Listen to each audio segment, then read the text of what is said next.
Hi guys, this is the Sony Zv-E1 and this is the 11mm 1.8 attached to it. We have a full frame camera and an APS-C lens. And a lot of people wanted to know, is this going to work with this camera? And if so, how? Because a lot of people want to use the 11mm, and of course they do. First of all, it's not that expensive. And secondly, look at the size of this setup.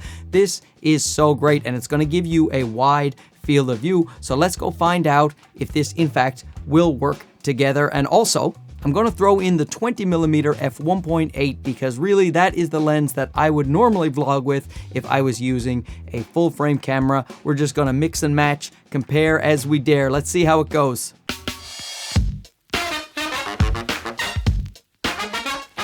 A lot of you out there have the Sony 11mm f1.8, and that is an APS-C lens. You're wondering if you can use it with the Zv-E1 in dynamic active stabilization, and that is what I'm doing right now. This is the dynamic stabilization, so you're going to get a nice smooth, I'm on a very rocky path actually, well, muddy path. I'm also under a bridge like a troll, and so the stabilization should be quite smooth in this active mode, and you probably won't see much vignetting. But here's the thing, if you move the camera enough, you see that on the side, you're going to get some vignetting. So if I go up or I go down, and you may see some vignetting in this mode, and you can't do the clear image zoom when you're in dynamic stabilization mode. So you can either crop it in post or switch to the regular active stabilization mode and then zoom in about 1.4 times. Let's try that now. So this is the active stabilization mode with the Sony 11. I have zoomed in with clear image zoom 1.4 times, and looks pretty good to me here in the screen. We'll have to check it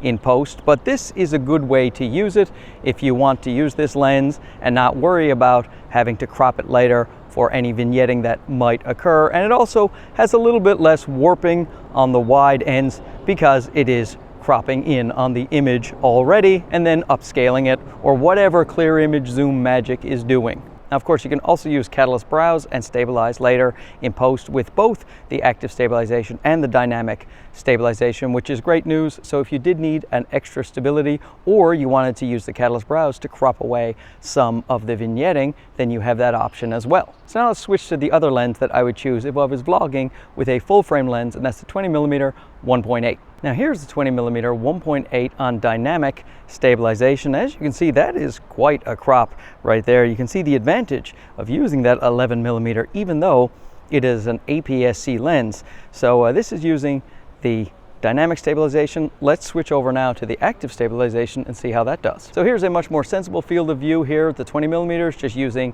the active stabilization. So it's cropping in about 10%. Still, you can get much wider with that 11mm. And right now I'm testing the audio coming out of the actual Zv-E1 itself. I have a backup audio here with my Tentacle Track E, but I'm under a bridge. There's some traffic up there. There's a babbling brook over there. I'm in paradise over here, except for the graffiti and the weirdos that are hanging out in the woods behind me. Other than that, total paradise. So how is the internal microphone sounding to you?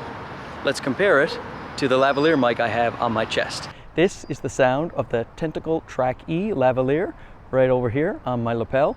And now this is the sound of the Sony Zv-E1 internal mic. What do you guys think? And now let's go for a brisk walk using the dynamic stabilization. I almost tripped and died. And let's compare that to the other active stabilization mode. So here is that same brisk walk, but we are using active stabilization with the clear image zoom in at 1.4 times. I'm currently overexposed according to my zebras.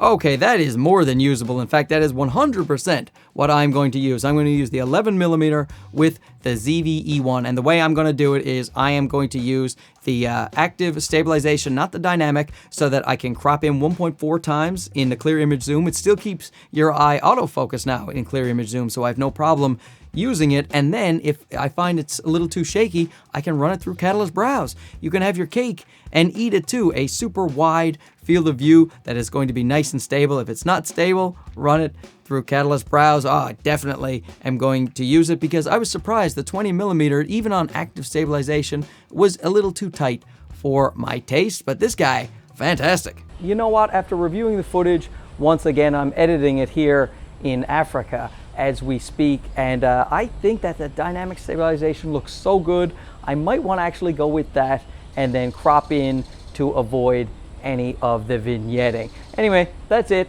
I'll use both. Both methods is what I'll use. That's why I chimed in to say that. And it's also quite cost effective. The body is pretty expensive, but at least the lens can be about $500. And I'm going to take this now over to Africa. For real. I'm going to see how this camera does in Africa.